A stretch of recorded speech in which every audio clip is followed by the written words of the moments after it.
வணக்கம்.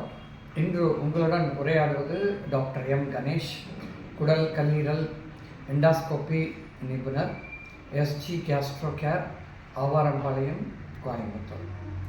இன்றைக்கி நாம் ஒரு முக்கியமான பிரச்சனையை பற்றி நாம் பார்க்க போகிறோம். பிரச்சனை அப்படின்னா மக்கள் சந்திக்கிற ஒரு முக்கியமான ஒரு ப்ராப்ளம் அப்படின்னு சொல்கிறோம். அது எப்படி என்னன்னா ஒரு நெஞ்சு கரிப்புன்னு சொல்லுவோம். எல்லாருக்கும் நிறைய பேருக்கு இது நடக்கும்.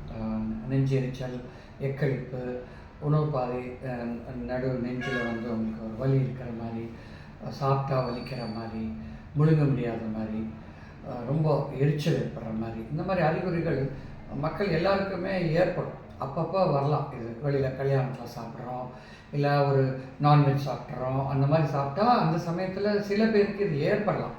பட் அதுவே தொடர்ச்சியாக எப்போ பார்த்தாலும் எது சாப்பிட்டாலும் உங்களுக்கு நெஞ்சு எரியுது, சாப்பிட்டு கொஞ்ச நேரம் கழித்து உணவு பாதையில் வலி ஏற்படுது. உணவு பாதைனா இங்கேருந்து இது வரைக்கும் கீழே போகிற பாதை, அதிலெல்லாம் வலிக்குது. சாப்பிட்ட உணவு, நீர் அதெல்லாம் வந்து மேலே எழும்பி வருது அப்படின்னா அது நோயை குறிக்கக்கூடிய ஒரு பிரச்சனை. அதுக்கு பேர் தான் ஜிஆர்டி, அது ரிஃப்ளெக்ஸ் அப்படின்னு சொல்லுவோம்.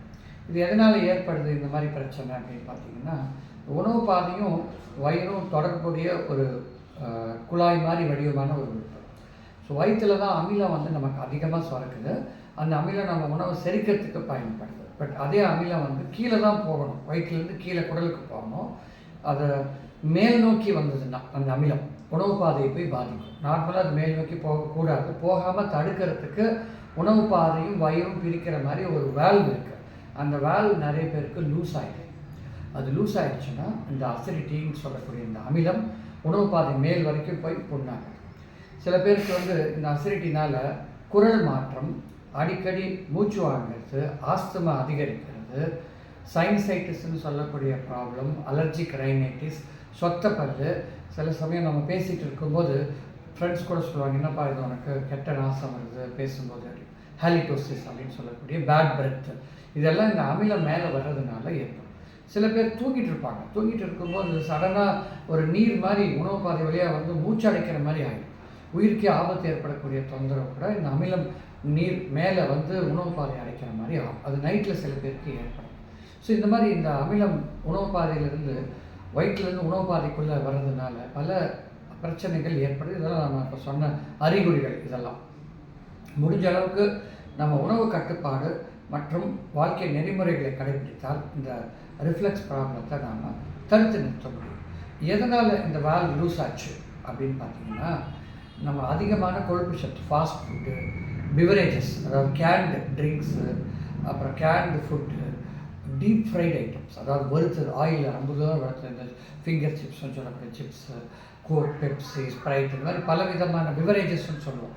இதெல்லாம் குடிக்கிறதுனாலையும், காஃபி, டீ அதிகமாக எடுத்துக்கிறதுனாலையும், மாமிசம், இறைச்சி இதெல்லாம் ரொம்ப அதிகமாக சாப்பிட்றதுனாலையும், ரெண்டாவது ஸ்மோக்கிங், ஆல்கஹால் போன்ற பழக்கங்கள் இருக்கிறதுனாலையும் இந்த வேல்வ்னு சொல்லக்கூடிய இந்த உணவு பாதைக்கும் வயிற்றுக்கும் நடுவில் இருக்கிற இந்த வேல்வ் வந்து லூஸ் ஆகிடும். இந்த உணவில் இருக்கக்கூடிய கெமிக்கல்ஸ் வந்து தசைகளை வலுவிழக்க செய்யும், அந்த வேல்வோட வலிமையை குறைக்குது.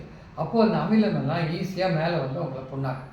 ஸோ இந்த மாதிரி குறிப்பிட்ட உணவுகளை நீங்கள் தவிர்த்தீங்கன்னா 50% அமிலத்தன்மையினால் வரக்கூடிய தொந்தரவை நீங்கள் தவிர்த்துக்கலாம். First point. ரெண்டாவது, வெஜிடேரியனாக இருக்க பாருங்கள் முடிஞ்ச அளவுக்கு. மூணாவது, காஃபி, டீ எடுக்காமல் இருக்கிறது மிக நல்லது. கட் பண்ணி உணவு நெறிமுறைகளை மாற்றுவதனாலேயே இந்த பிரச்சனையை நாம் சால்வ் பண்ண முடியும். குறிப்பாக வெஜிடேரியன் டயட் எடுத்துக்கிறது, அளவாக சாப்பிட்றது, பிரித்து சாப்பிட்றது, நைட்டில் வந்து லேட்டாக சாப்பிடக்கூடாது. ஒரு 7 மணிக்கு முன்னாடி சாப்பிடணும், அப்புறம் 10 மணிக்கு அப்புறம் படுத்துக்கணும். இது ரொம்ப முக்கியம். இந்த 3 மணி நேரம் வயிற்றில் உணவு தங்கி இருந்து தான் கீழே போகும். ஸோ நம்ம அதுக்குள்ளே போய் படுத்துக்கிட்டோம்னா கிராவிட்டினாலையும் இந்த வேல்வில் போய் அந்த உணவுகள் மோதுறதுனாலையும் அசிடிட்டி உணவு பாதை வழியாக மேலே வர ஆரம்பிச்சிருக்கு. ஸோ சாப்பிட்டுட்டு 3 மணி நேரம் டைம் கொடுத்து படுங்க. இது ரொம்ப ரொம்ப முக்கியமான விஷயம். இன்னொன்று வந்து நீங்கள் பார்க்க வேண்டியது இந்த காஃபி, டீ பழக்கங்கள். நிறைய பேர் இந்த காஃபி, டீ எடுத்துகிட்டு அடிக்கடி அடிக்ட் ஆகிடுவாங்க. ஸோ காஃபி குடித்தா தான் என்னால் வேலை செய்ய முடியும், காஃபி குடித்தா தான் நான் வந்து நடக்கவே முடியும் அப்படின்னு சொல்கிற அளவுக்குலாம் ஆளுங்க இருக்காங்க. நாளைக்கு 5, 6 வேலை செய்கிற இடத்துல குடிச்சிட்டே இருப்பாங்க. அப்போ தான் அவங்க வேலை செய்யணும். இந்த மாதிரி பழக்கத்தை நீங்கள் கண்டிப்பாக விட்டுறணும். காஃபி டீ அதிகமாக குடிக்க இந்த வால்வ் வந்து லூஸ் ஆகிட்டே இருக்கும். லூஸ் ஆக உங்களுக்கு அமிலத்தன்மையினுடைய மாற்றங்கள் ரொம்ப சீரியஸாக இருக்கும். சீரியஸாக என்ன ஆகும் அப்படின்னா, அந்த அமிலம் மேலே வர அந்த உணவு பாதை மட்டும் புண்ணாயிடுச்சுன்னா அடைப்புகள் ஏற்பட ஆரம்பிக்கும். ஏன்னா தழும்புகள் விழுந்து சுருங்கும் போது அதில் அடைப்பு ஏற்படும். முழுங்கவே முடியாமல் போகலாம் நாளடைவில். அப்புறம் அது கேன்சராகவும் மாறும். ஸோ இந்த அமிலத்தன்மையினால் வரக்கூடிய பிரச்சனை, இந்த ஜிஆர்டின்னு சொல்லக்கூடிய ஆசிட் ரிஃப்ளக்ஸு தொடர்ச்சியாக இருந்துச்சு அப்படின்னா இந்த மாதிரி பிரச்சனைகள் ஏற்படும். ஒரு நாள் 2 நாளில் வராது, பல வருடங்களில் இந்த மாதிரி ஏற்பட்டுகிட்டே இருந்து அதை உதாசீனப்படுத்தினீங்கன்னா காம்ப்ளிகேஷன், பின்விளைவுகளை சந்திக்க வேண்டும். ஸோ ஆரம்பத்திலே நாம் இதை பற்றி தெரிஞ்சுக்கிட்டு விழிப்புணர்வோட ஆசிட் ரிஃப்ளெக்ஸ்னால் என்ன, அமிலத்தன்மையினால் வரக்கூடிய மாற்றம்னா என்ன, ரிஃப்ளெக்ஸ்னால் என்ன, ஜிஆர்டி என்னன்னா இந்த வீடியோவில் நம்ம பார்த்தோம். அதுக்கு தகுந்த மாதிரி உணவு பழக்கத்தை மாற்றிக்கோங்க. டெய்லி உடற்பயிற்சி செய்யுங்க. இந்த வால்வை டைட்டாக வச்சுக்கிறதுக்கு ஒரு பயிற்சி இருக்குது, அதுக்கு பேர் கபாலபத்தின்னு சொல்லுவோம்.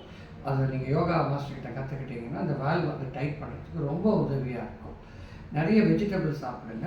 அதே சமயத்தில் கடலை, அப்புறம் தயிர், மோர் போன்ற உணவுகளை விரும்பி சாப்பிடுங்க. இது ரொம்ப நல்லது. இத்தனையும் செஞ்சும் ரிஃப்ளெக்ஸ் ப்ராப்ளம் இருந்ததுன்னா நீங்கள் உடல்நல மருத்துவரை அணுகி ஆலோசனை பெறுவது மிக அவசியம். ஏன்னா அது இல்லாமல் எண்டோஸ்கோப்பியில் இந்த உணவு பாதையில் வரக்கூடிய மாற்றங்கள் எல்லாம் நம்ம தெரிஞ்சுக்கலாம். எண்டோஸ்கோப்பிங்கிறது ஒரு சின்ன டியூப் மாதிரி ஒரு பரிசோதனை. அது உணவு பாதை வழியாக உள்ளே என்ன நடக்குது அப்படிங்கிறத நாம் தெரிஞ்சுக்க முடியும். எவ்வளோ டேமேஜ் ஆகிருக்கு, காம்ப்ளிகேஷன்ஸ் என்ன ஆகிருக்கு, வேல்வு லூஸாக இருக்கா, இது எல்லாமே எண்டோஸ்கோப்பியில் நாம் தெரிஞ்சுக்க முடியும். ஸோ தொடர்ச்சியான அறிகுறிகள் இருந்து மருந்து சாப்பிட்டு சரியாகலைன்னா உடல்நல மருத்துவரை அணுகி இந்த மாதிரி எண்டோஸ்கோப்பி செஞ்சு பார்த்து அதுக்கு உண்டான சிகிச்சை எடுத்துக்கிறது நல்லது. பல மருந்துகளும் நம்மக்கிட்ட இருக்குது. இந்த அமிலத்தை குறைக்கிறதுக்கும் இந்த வேல்வை டைட் பண்ணுறதுக்கும் மருந்துகள் உண்டு.